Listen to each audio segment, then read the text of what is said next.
Eu quero pensar com você usando o título Fé. Fé, o poder invisível. Fé, o poder invisível. No aniversário da nossa igreja, no sábado, eu estava na agenda para trazer uma mensagem à igreja, ficamos sem energia elétrica, ok?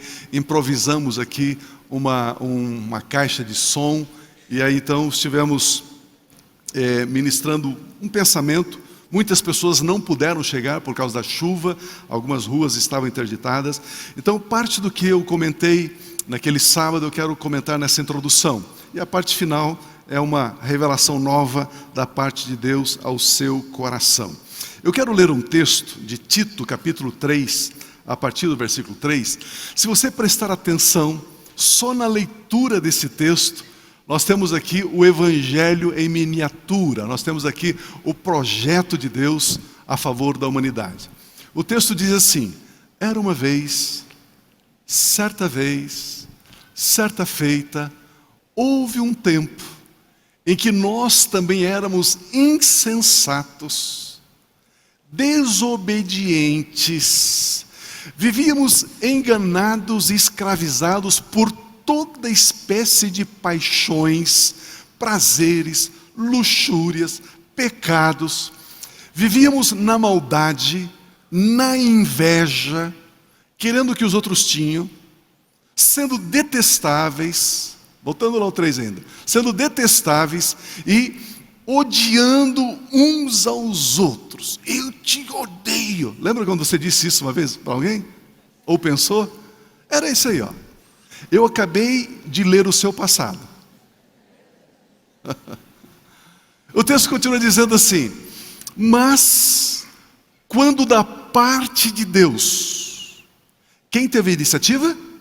Deus. Quando da parte de Deus, nosso Salvador, se manifestaram a bondade e o amor pelos ricos, pelos pobres, pelos negros, pelos brancos, por todos os homens. Se manifestou a bondade e o amor por todos os homens.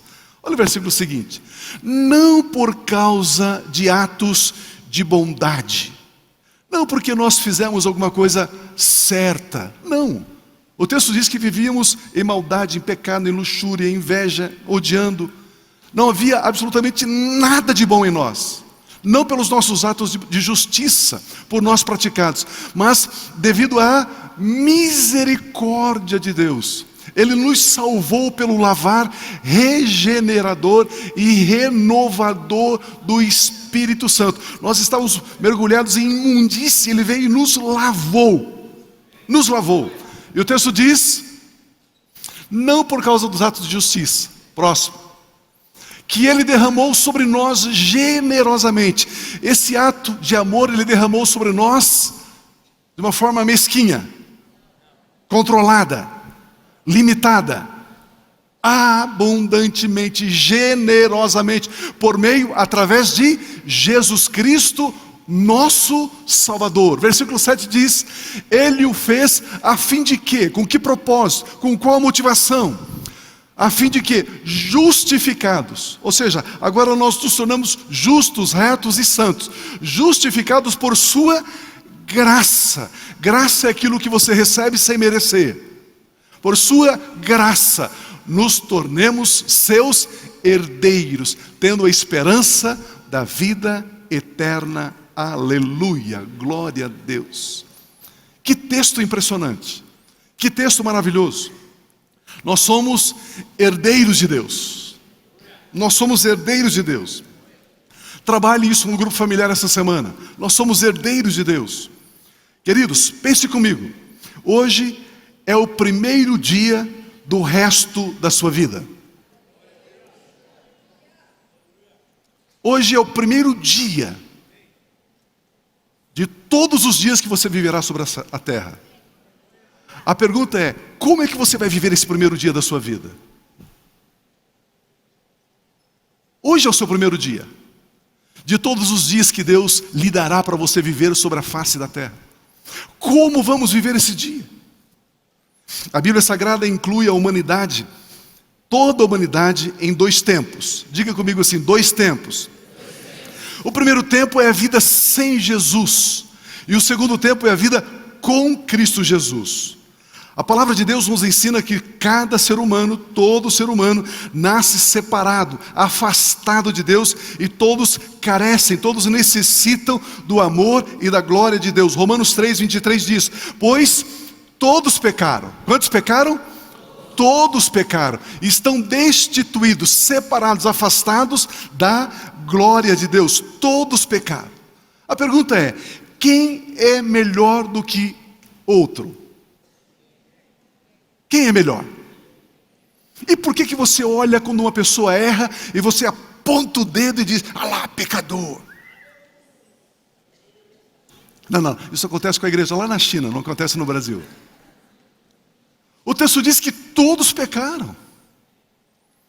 Ninguém é melhor que ninguém. Todos necessitam, carecem do amor, da graça do nosso Deus. Queridos, somente quando Deus nos dá a vida do seu Filho Jesus Cristo, e quando nós recebemos a vida de Jesus, é que nós nos tornamos em uma nova pessoa, em uma nova criação, em uma nova criatura. João capítulo 1, versículo 12 diz assim, João 1:12: contudo, aos que o receberam. A palavra receber ali é lambano, é pegar, abraçar, possuir, obter. Contudo, aos que o receberam a Cristo Jesus, aqueles que creram no nome de Jesus, deu-lhes o direito de se tornarem filhos de Deus. Como é que eu me torno filho de Deus? Crendo em Cristo Jesus, recebendo Cristo Jesus como meu Senhor, como meu Salvador, como algumas pessoas fizeram aqui, nessa celebração, nesse culto. Essas pessoas recebem o direito legal de se tornarem em filhos de Deus. Por isso esse texto de Tito capítulo 3, versículo 3 diz: houve um tempo em que nós também éramos insensatos, desobedientes. Houve um tempo que vivíamos enganados, escravizados por toda espécie de paixões e prazeres. Vivíamos na maldade, na inveja, sendo detestáveis e odiando uns aos outros. Outrora nós éramos assim, nécios, desobedientes, perversos. Nós éramos assim. Que valor havia em nós? Que valor existia em nós? Nenhum. Ah, Pio, eu nunca roubei, eu nunca matei, eu sou um bom pai de família, eu pago os meus impostos, eu trabalho direitinho. Que valor havia em nós? Nenhum. Nenhum valor. Quem via em nós alguma virtude, alguma coisa boa? Ninguém. Absolutamente ninguém. Mas por isso que o versículo 4 diz assim: mas quando da parte de Deus, a ação de Deus, decisão de Deus, nosso Salvador, se manifestaram a bondade e o amor pelos homens. Aqui fala sobre o início de um outro tempo, de uma outra época. E nesse tempo a ação foi da parte de Deus e não nossa. Nós estávamos tão envolvidos na transgressão e no pecado que nós nem tínhamos capacidade de escolher alguma coisa boa.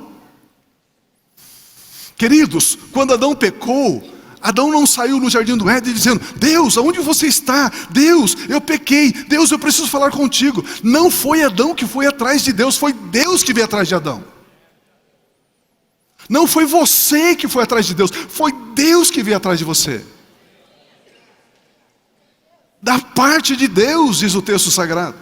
Não existe espaço para soberba, para orgulho, para altivez nos nossos corações.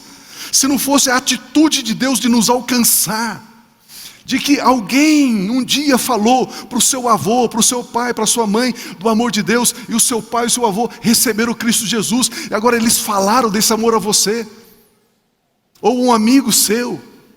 Então, da parte de Deus, foi através de Cristo Jesus. O que foi que motivou Deus a vir, a nos resgatar, a agir para nos abençoar? O que foi? Foi o imenso amor. Imagina uma força, como se fosse uma mão poderosa nas costas de Deus, empurrando Deus para vir nos salvar. Esta mão, essa força chama-se amor. O que motivou Deus foi amor. Deus manifestou a bondade e o amor por todos os homens. Se eu fosse você, eu diria aleluia. O verso 5 diz: não por causa de atos de justiça, não, por nós praticados. Nenhum ato de bondade, nenhum ato correto, nenhum ato certo, mas devido à sua misericórdia Ele nos salvou. Misericórdia. E o que é misericórdia? Eu mereço ir para o inferno e Deus não me dá o inferno. Isso é misericórdia. Eu não mereço ir para o céu e Ele me dá o céu. Isso é graça. Misericórdia é quando eu mereço algo ruim e eu não recebo. Isso é misericórdia. Graça é quando eu não mereço algo bom e Ele me dá. Isso é graça. Isso é graça. Então, pela misericórdia de Deus, não por causa dos nossos atos de justiça por nós praticados. Atos de justiça significa fazer o que é correto, fazer o que é certo, fazer o que é justo, para não ser castigado. O justo, ele não somente não merece ser condenado, mas também ele merece o reconhecimento, a recompensa. Ele merece paz, alegria, prosperidade. Mas não foi o nosso caso, porque nós não éramos justos. Não foi pelos nossos atos de justiça. Deus nos salvou porque merecíamos a punição, merecíamos a condenação. Então Ele nos salvou por misericórdia, amor e graça. Por isso que na nossa igreja aqui nós trabalhamos forte nessas 5 colunas: misericórdia, graça, justiça, herança e amor. Queridos, aqui está o resumo da vida cristã vitoriosa. Aqui estão os pilares da fé do cristianismo. A misericórdia de Deus, Ele não nos dá o que merecemos. A graça de Deus, Ele nos dá o que não merecemos. A justiça, o estado perfeito. A herança, somos filhos. E também o amor de Deus. O amor de Deus. No versículo 7, Ele o fez a fim de que, justificados por sua graça. Como é que você se tornou justo? Pela graça. Como é que Deus vê a mim e a você? Como é que Ele nos vê justos, santos, retos? Pela graça.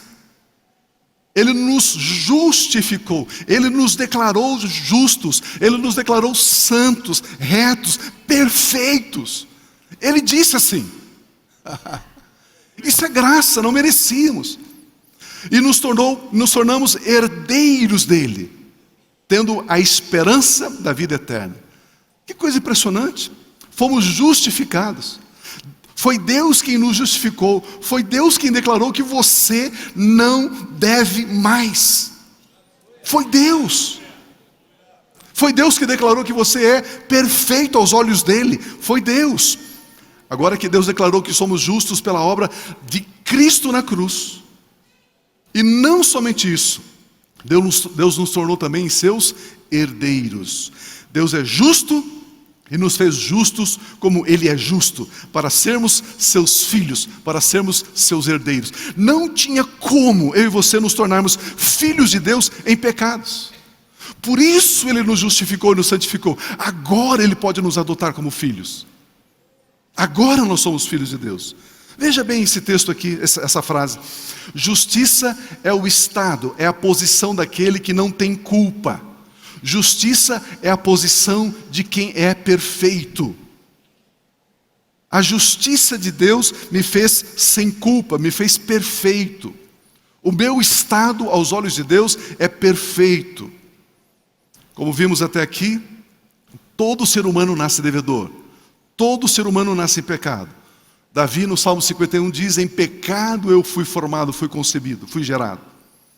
Mas todos aqueles que creem e recebem a Jesus Cristo, o Filho de Deus, como seu Senhor e Salvador, esses têm os seus pecados perdoados. Esses têm a sua dívida espiritual perdoada. Ainda mais, além do perdão, Ele nos torna em herdeiros dele. Passamos a ser herdeiros da justiça. Imagina o seguinte, eu conto essa história na nossa escola de teologia, na FATEM. Imagine que você e a sua esposa, imagine, são bilionários. E aí, vocês estão com uma dificuldade muito grande de ter um filho. muito grande.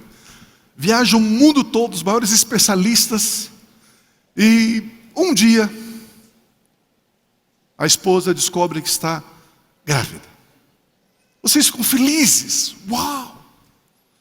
E a gestação vai com todo o carinho, com todo o cuidado, com toda a proteção. Nasce uma criança, nasce um menino. E aquela criança, você ama aonde ela coloca a planta do pezinho. Aquela criança para você é tudo. E a criança vai crescendo, crescendo, você cuidando, educando, protegendo. Agora essa criança está com 10, 11 anos de idade. E você então sai, casal, marido e mulher, e vai passar um dia numa cidade próxima da cidade onde vocês moram. E deixou ali, na sua casa, esse seu filho, aos cuidados dos funcionários da casa, das pessoas que trabalham ali. E quando você volta à tarde, ao entrar na rua da sua casa, você percebe que tem ali carros de polícia, tem ali carros de ambulância, uma agitação, e você fica meio pensativo, preocupado, e você se aproxima da sua casa, a polícia para você e diz, você não pode passar daqui. Você diz, não, é que eu sou morador dessa casa, eu moro ali. O senhor é que mora nessa casa? Então vem aqui comigo. Aconteceu uma tragédia. Você, mas o que aconteceu? Uma tragédia.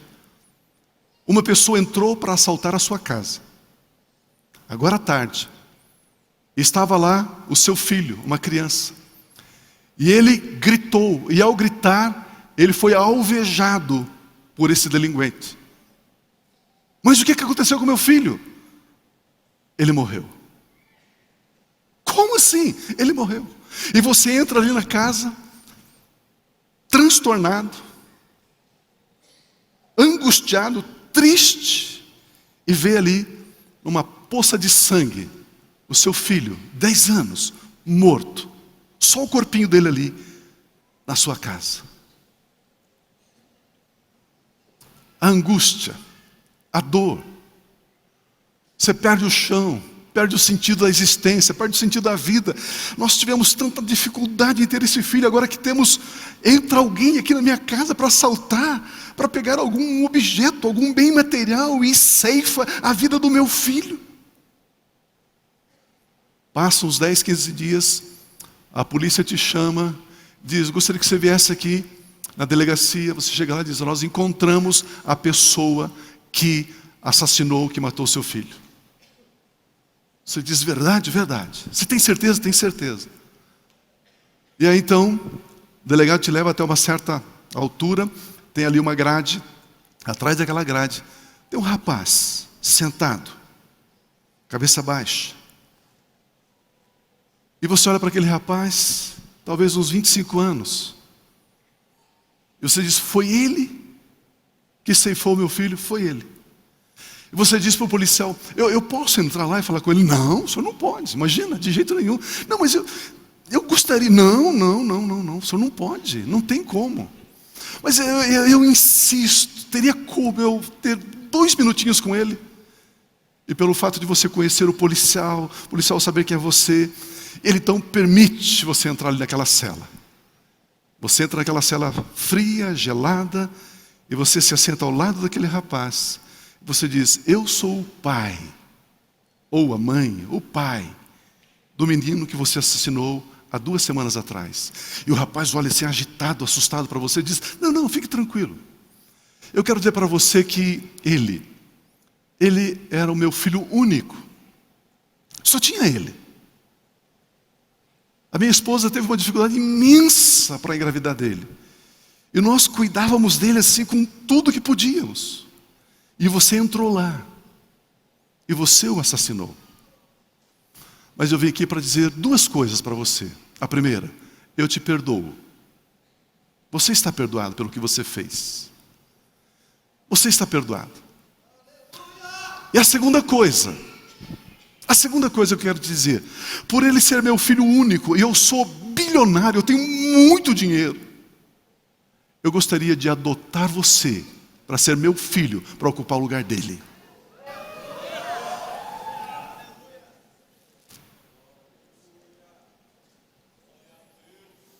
Foi exatamente isso que Deus fez. foram os meus pecados, os nossos pecados, que mataram Jesus naquela terrível cruz. E Deus disse: eu não somente perdoo você, mas eu quero adotar você para que você seja herdeiro, para que você seja meu filho, herdeiro de Deus.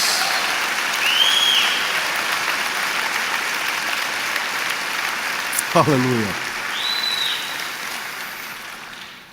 E por isso nós somos perdoados, nós somos justificados, declarados justos dos nossos erros. Agora que sabemos que Deus nos fez filhos dele, como devemos viver os nossos dias sobre a terra? Devemos viver como herdeiros da justiça e não mais nos submetermos ao domínio do pecado. Devemos viver a nossa vida para o nosso Pai Celestial, que nos amou. E não para o mal, não para o pecado, não para o ódio. Outrora nós éramos assim, mas agora não mais. É isso que a palavra de Deus está dizendo. Outrora nós brigávamos. Outrora no trânsito alguém fecha você buzina, grita, mas agora não mais.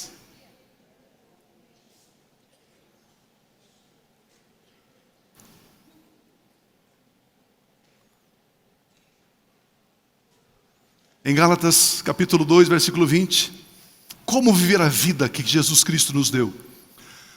Fui crucificado com Cristo, diz o apóstolo Paulo. Assim, já não sou eu quem vive. Esse eu aqui é aquela velha natureza, aquele velho homem, aquela velha mulher, aquele velho jeito lá no passado. Já não sou eu mais que vivo, fazendo intriga, brigando, fofoqueando, falando mal, não pagando. Vou trabalhar, fico 2 horas na rede social roubando meu patrão. Esses dias me mandaram um WhatsApp. Tem vagas para pedreiro. Com telefone celular, R$10 a diária. Sem celular, 150 a diária.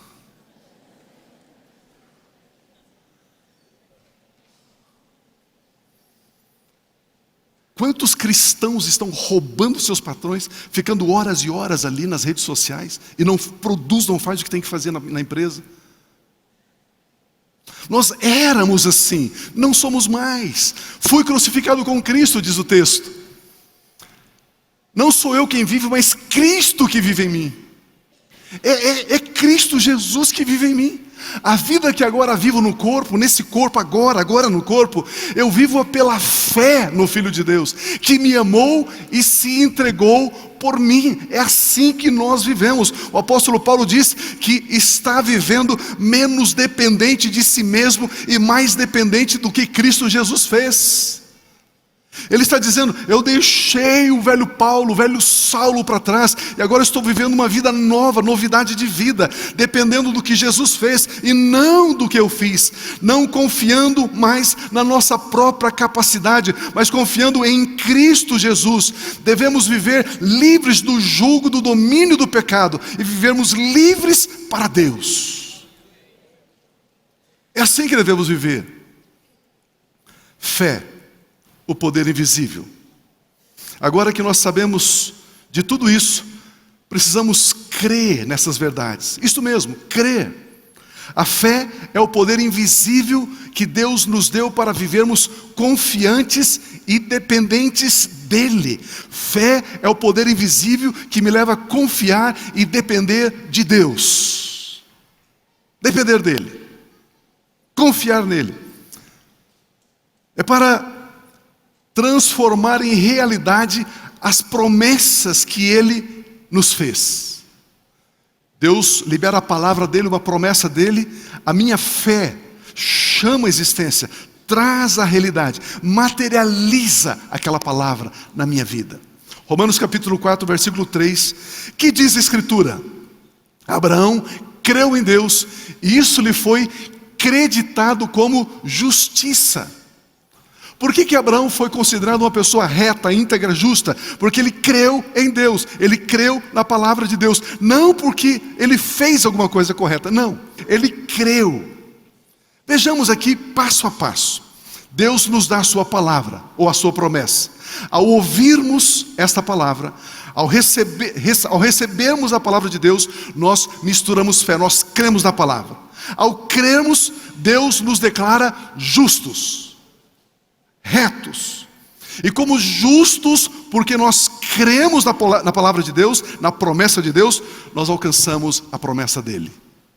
Deixa eu repetir aqui, passo a passo. Deus nos dá a sua palavra. Nós ouvimos e recebemos a palavra crendo, em fé. Eu creio nessa palavra. O que é fé? Fé é atribuir como verdade aquilo que está sendo dito. Você ouviu, você diz, isso é verdade, eu creio. E conhecereis a verdade, e a verdade vos libertará. E conhecereis a mentira, e a mentira vos escravizará. Assim como o conhecimento da verdade me liberta, a mentira me escraviza, me domina, cerceia a minha liberdade. Por que Abraão é considerado o pai da fé? Pergunta para mim, por quê? Porque ele creu na promessa de Deus. Ele é o pai daqueles que creem. Vamos ver detalhadamente em Gênesis 17, de 1 a 4. Quando Abrão, olha o nome lá, não é Abraão, é Abrão, estava com 99 anos de idade, o Senhor lhe apareceu e disse: eu sou o Deus Todo-Poderoso, ande segundo a minha vontade e seja íntegro. Outra versão diz: ande na minha presença e seja perfeito.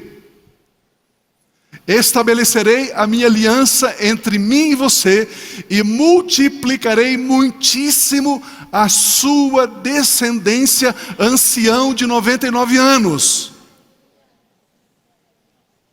Abraão deveria ter colocado a mão na cabeça e disse: por que o senhor não veio antes, Deus? Deus, estou com 99 anos, o senhor está atrasado, Deus. Foi isso que ele disse? Olha o próximo versículo, por gentileza. Abraão prostrou-se, rosto em terra. Prostrou-se, rosto em terra. Abraão adorou. Queridos, adoração são os nossos atos, são os nossos gestos. Quando você levanta uma mão, as duas mãos, você está adorando. Quando você se ajoelha, você está adorando. Quando você fica em pé, você está adorando. Quando você dança, você está adorando. Quando você deita na presença de Deus, você está adorando. A adoração tem uma ligação com o que você faz. O louvor está vinculado àquilo que você declara, àquilo que você canta, àquilo que você diz. Isso é louvor. Mas o seu gesto é adoração. Interessante que Deus chega para Abraão e diz: Abraão, eu estou lhe prometendo isso. Você vai multiplicar, você vai ter uma descendência imensa. E o que Abraão faz? Abraão adora. Abraão adora. Ou seja, Abraão crê. Abraão recebe. Eu me lembro um tempo atrás, estava visitando uma igreja. E assim no terceiro banco tinha um jovem, um rapaz de uns 50 anos, aleluia. E eu falava algumas coisas na mensagem, porque isso, assim. Ele saía no corredor e ele se ajoelhava e colocava a testa no chão, no piso, e ficava ali um pouquinho, depois sentava. Dali a pouco eu falava mais alguma coisa, porque o Senhor está dizendo. Ele saía do seu lugar, ele se ajoelhava. Com esse gesto ele estava dizendo: olha, eu não sei se tem mais alguém nesse culto, mas aquilo que está sendo profetizado é meu, eu pego. Eu pego. Você precisa aprender, meu irmão, minha irmã, quando uma palavra é liberada, levanta a mão e diz: eu adoro, é minha. É minha. Fique em pé, diga: é meu. E se o seu irmão do lado ficar incomodado, diz: olha, sei lá, o problema é seu. Isso é meu, lambano, me pertence. Foi o que Abraão falou, foi o que Abraão fez. Aleluia.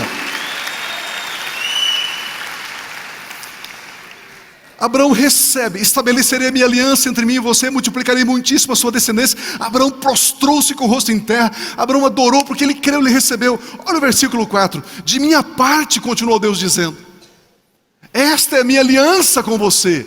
Você será o pai de muitas nações. Não será mais chamado Abrão. Seu nome será Abraão, porque eu o estabeleci, eu o constituí pai de muitas nações. Quando o pai de Abraão, chamado Terá, quando Abraão nasceu, ele diz: o meu filho vai chamar Abrão, que significa pai exaltado. Ele vai ser um pai exaltado. Mas agora, com 99 anos, Deus aparece a ele e diz: eu estou mudando o seu nome de Abrão para Abraão. Você será pai de multidões, você será pai de nações. Abrão foi o nome que o pai dele deu. Abraão foi o nome que o Deus dele deu. Qual foi o nome que seus pais lhe deram? Saiba que Deus chama você pelo nome que Ele, Deus, te deu, não pelo nome que os seus pais lhe deram. Isso mesmo. Deus chama você por outro nome. Qual? Pergunta para mim, qual? Domingo que vem eu vou dizer.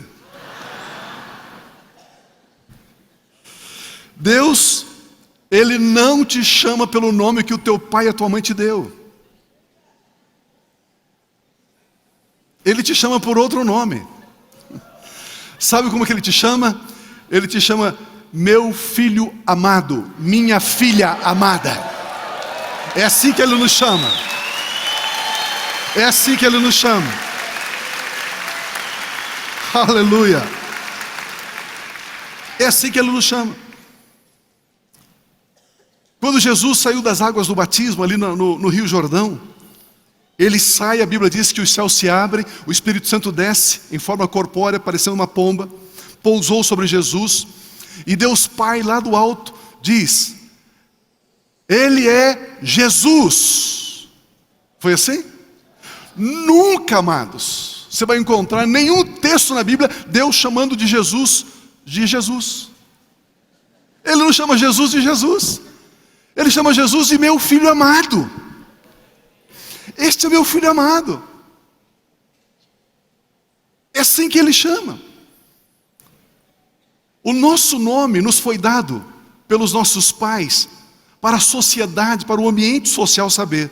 Filho amado, filha amada, é como Deus nos chama, por nós pertencermos a Ele, ao nosso Pai Celestial, pois Ele nos gerou de novo, diz a Bíblia. Saiba que você tem um nome e também tem um sobrenome. Você é chamado de filho amado, filha amada por Deus Pai. No reino de Deus, no mundo espiritual, você deve se apresentar como filho amado, filha amada de Deus. Quem é você? Um filho amado, uma filha amada. Romanos capítulo 8, versículo 15 diz: pois vocês não receberam um espírito que os escravize para novamente temerem, terem medo, mas receberam o Espírito Santo, o Espírito que os adota como filhos, por meio do qual clamamos: Pai, Abba, Pai. Olha o versículo 16: o próprio Espírito Santo testifica ao nosso espírito que um dia seremos filhos de Deus. Testifica que já somos agora, somos filhos de Deus. E se somos filhos de Deus, somos herdeiros de Deus já agora, nesse instante. Ele é o nosso Pai. É assim. Já somos. Se você sentir liberdade, diga assim: eu sou filho de Deus. Eu sou filho amado de Deus. Somente as irmãs, diga assim: eu sou filha de Deus, filha amada de Deus. Só os homens, digam assim: eu sou filho de Deus, filho amado de Deus. Todos juntos para o universo ouvir. Diga juntos: eu sou filho de Deus, filho amado de Deus. Nós somos filhos de Deus, filhos amados de Deus. Somos herdeiros da justiça, em o nome de Jesus. Aleluia. Que todo o universo saiba.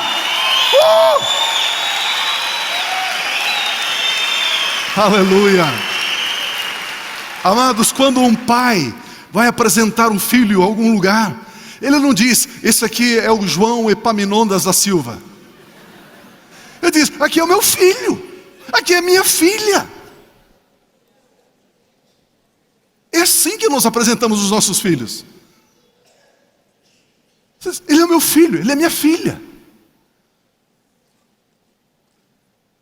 Fala de intimidade, fala de proximidade. Queridos, quando Deus troca o nome de Abraão, Abraão não tinha nenhum filho. Deus começa a chamar Abraão, que não tinha filhos, como se ele já tivesse. Presta atenção aqui tem um mistério. Aqui tem um mistério. Deus chama Abraão de pai de multidões, de pai de nações. Olha, eu troquei o seu nome, era pai exaltado, agora é pai de multidões. Aí Deus diz assim: pai de multidões? Aí Abraão diz: sim, meu Deus, sim. Deus não esperou Abraão ter um filho para depois mudar o nome. Deus mudou o nome de Abraão, de Abrão para Abraão, antes dele ter filho. Pergunta aí, por quê? Porque Deus conhece a si mesmo, porque Deus sabe que Ele não mente. Porque Deus sabe. Eu prometi para você, Abraão, e eu vou cumprir. Mas Deus, eu tenho 99 anos, e daí, Abraão? Por acaso existe alguma coisa impossível para Deus? Deus chama à existência as coisas que não são como se já fossem. É assim que funciona o reino dos céus. Aleluia!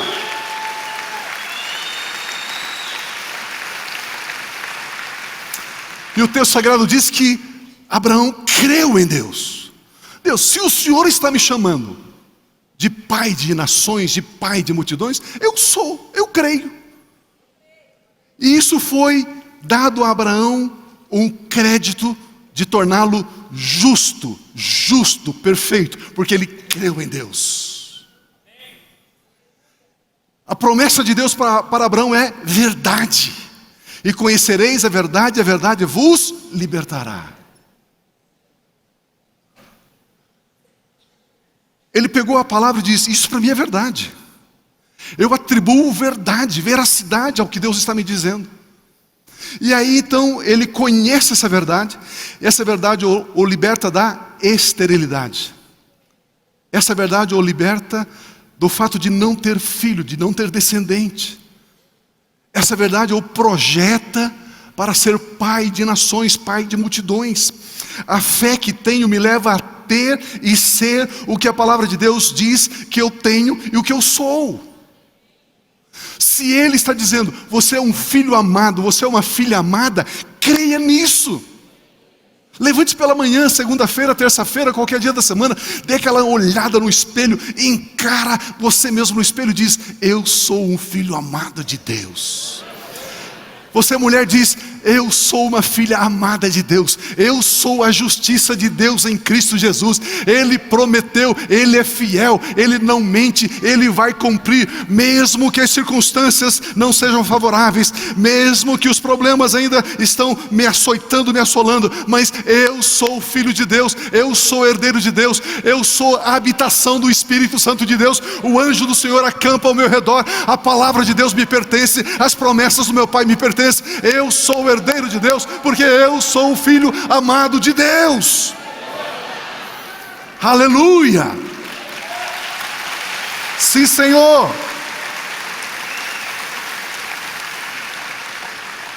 A fé é o poder invisível que nos conectam com o poder vivo e visível da palavra de Deus. Dentro de nós, queridos, existem duas vozes. Vamos aprender isso. Na nossa cabeça, na nossa mente, existem duas vozes. Quinta-feira, na nossa reunião do ministério à tarde, nós gastamos um tempinho trabalhando esse pensamento. Duas vozes. Uma chama Abraão de Abrão, e outra voz chama Abraão de Abraão. Uma chama você de Pedro, Paulo, Pio, Maria. Outra voz chama você de filho amado, filha amada. Qual dessas vozes nós damos crédito?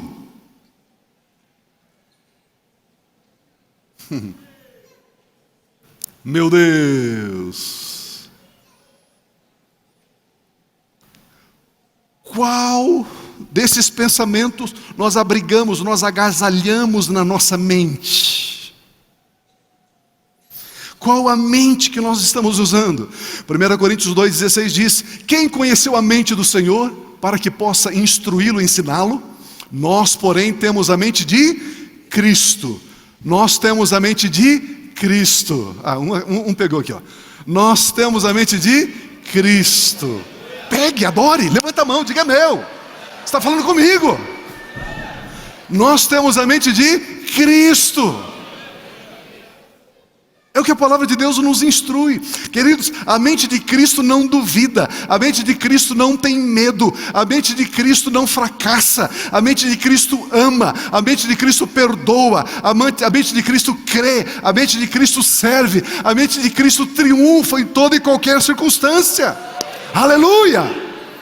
A Bíblia não diz que um dia nós teremos a mente de Cristo, mas sim que nós agora já temos a mente de Cristo. Precisamos saber que a batalha da fé ocorre quando vem uma voz dizendo: Abraão, você diz que é pai de multidões? Você já velho, idoso, sua esposa idosa, estéril? Abraão, pare com essa bobagem. Não, mas Deus disse que eu sou pai de muito. Abraão, deixa para lá, esqueça isso. Abraão, você vai ser ridicularizado. As pessoas já estão zombando de você pelas costas. Abraão, esqueça isso.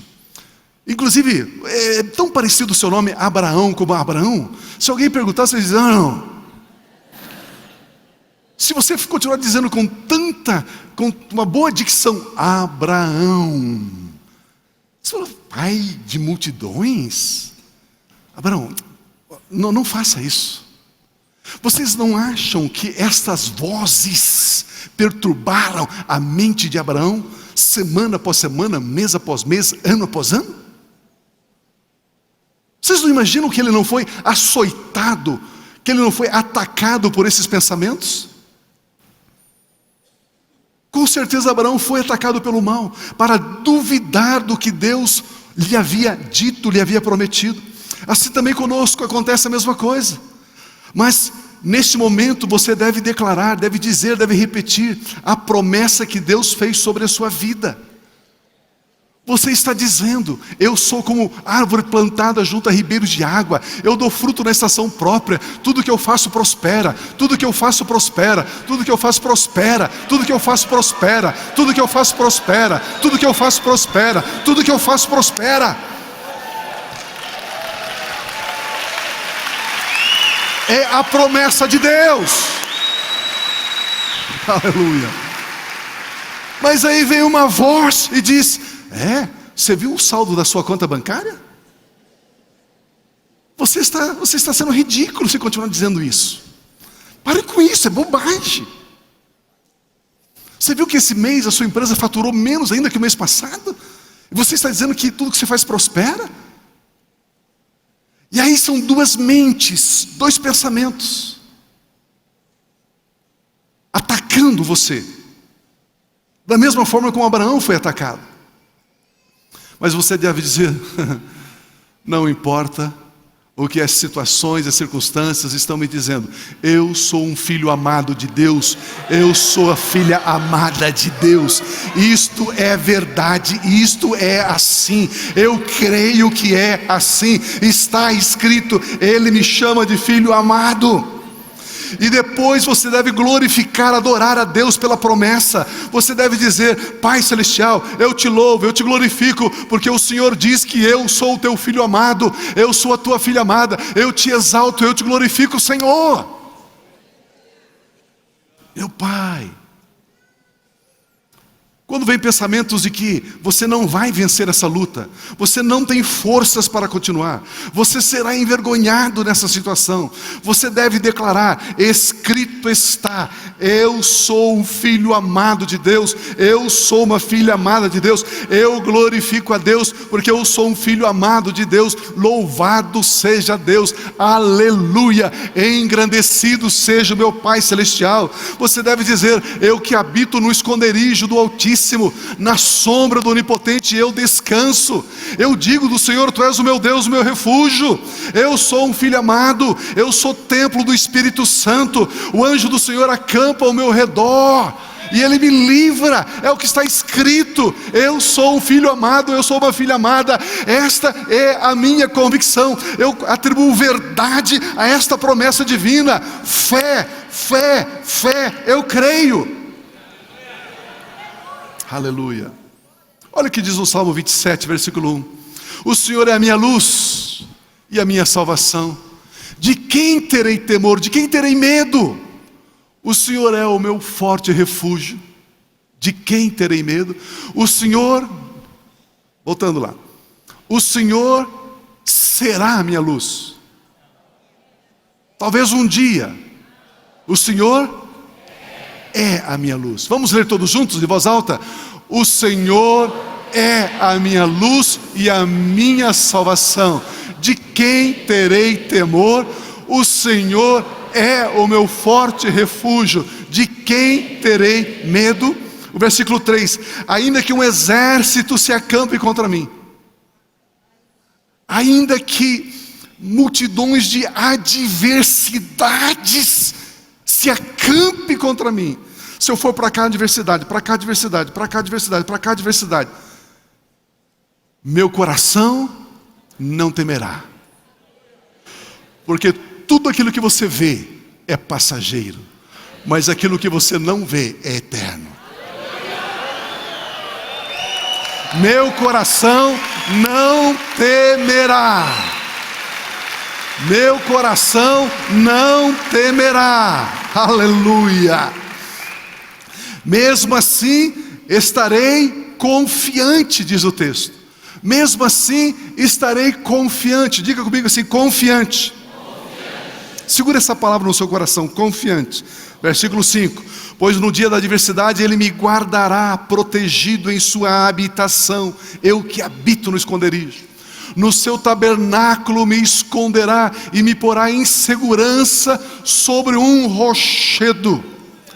Sabe quem é esse rochedo, amados? Cristo Jesus. Ele é a pedra angular.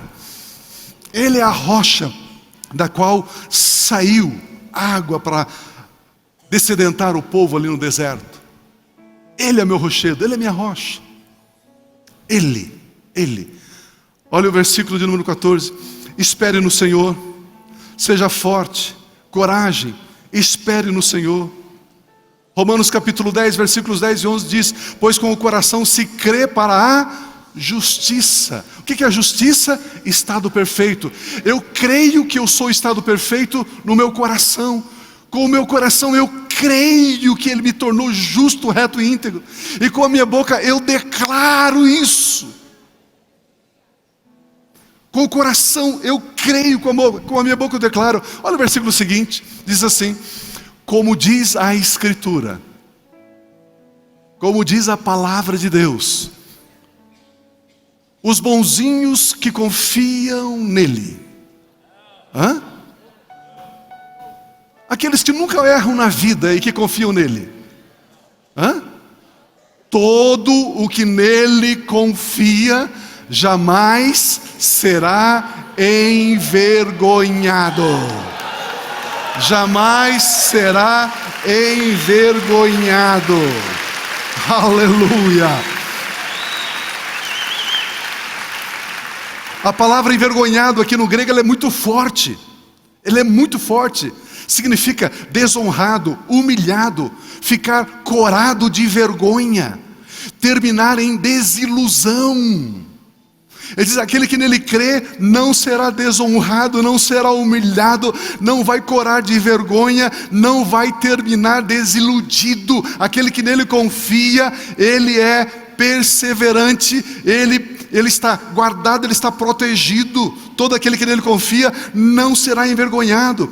Por isso você não deve orar dizendo: Senhor, não permita que eu fracasse nesse negócio. Não! Você deverá: Senhor, obrigado, porque eu vou triunfar nesse negócio. Percebeu a diferença?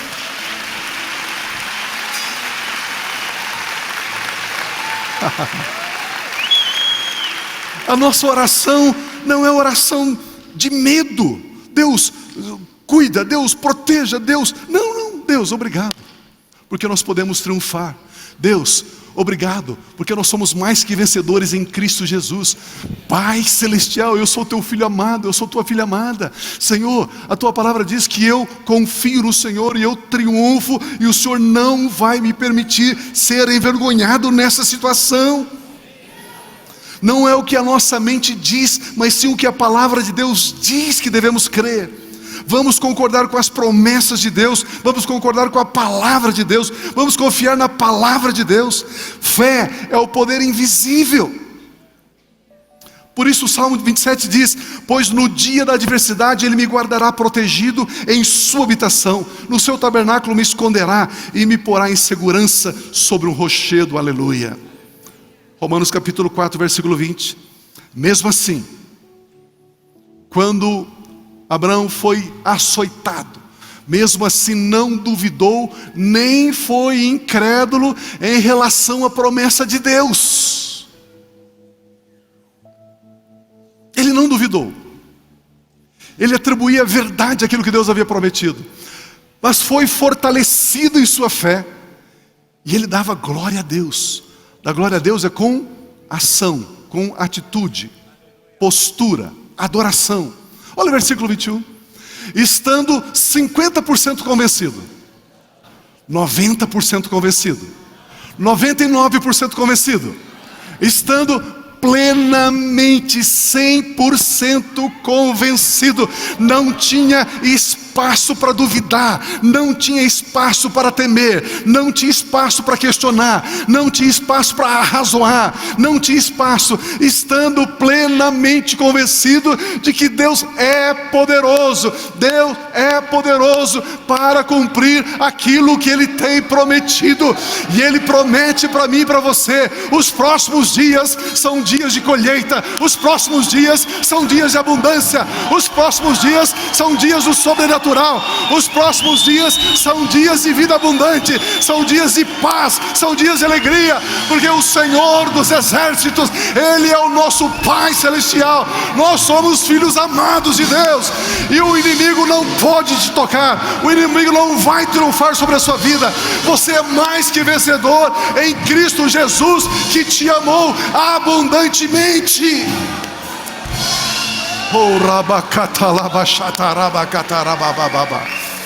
Sim.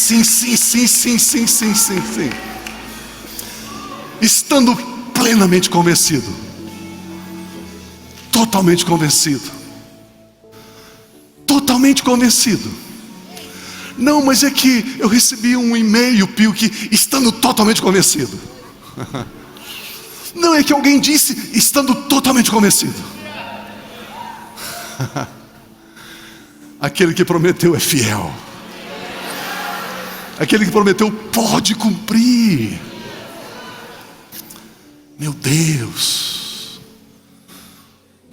estamos vivendo dias especiais. Eu li num livro, já contei essa história aqui para vocês. Um garoto de uns 12 anos de idade estava na sala de embarque do aeroporto, e um pastor chegou, o pastor que escreveu a história, estava do lado dele, percebeu que tinha aquele crachazinho, e ele entendeu que os pais do menino não estavam ali com ele, e que algum funcionário da companhia aérea iria colocá-lo no voo. E assim aconteceu. Na hora do embarque veio uma moça e o levou para dentro do avião.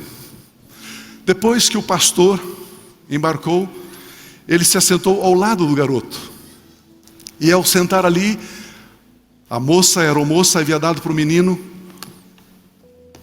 umas gravuras, umas figuras, e ele estava pintando com aquele lápis de cera, pintando ali.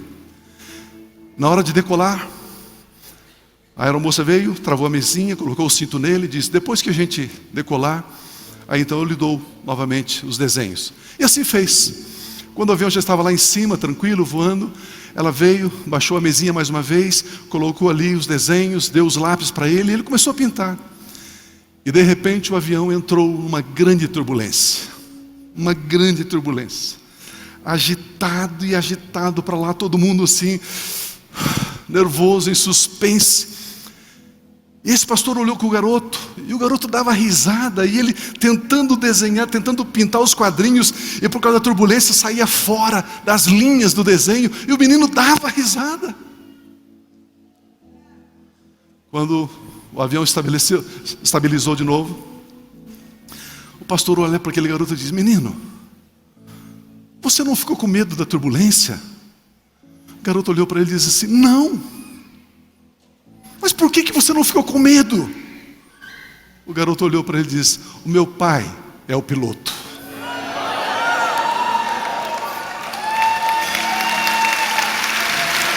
O teu pai é o piloto.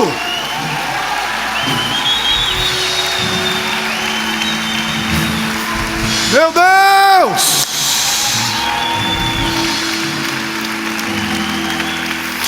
O avião não vai cair, o teu pai é o piloto.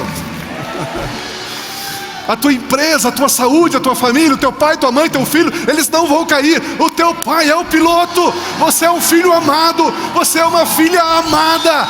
Nós somos filhos de Deus. Aleluia! Glorifique ao Senhor, exalte ao Senhor, diga: Deus, eu te amo, Deus, eu te louvo, Deus, obrigado, obrigado pela tua palavra, obrigado pelo sangue, obrigado porque eu sou a justiça de Deus em Cristo Jesus.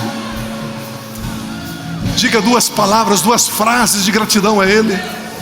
Ele está nesse lugar, o Espírito de Deus está nesse lugar. Ele toca a sua vida, Ele te anima, Ele te fortalece, Ele te coloca em pé, Ele te sustenta, Ele te guarda.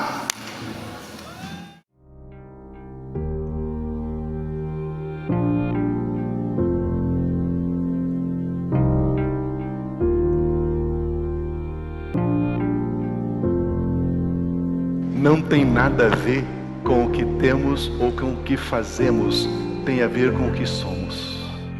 A mesma vida que Jesus tem, a mesmíssima, a mesma natureza, a mesma essência, a mesma vida, a vida incriada, o Zoe, a vida eterna, a mesma vida Deus colocou dentro de você.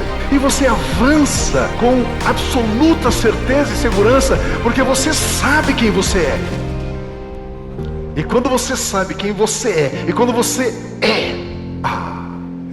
é maravilhoso. Como é bom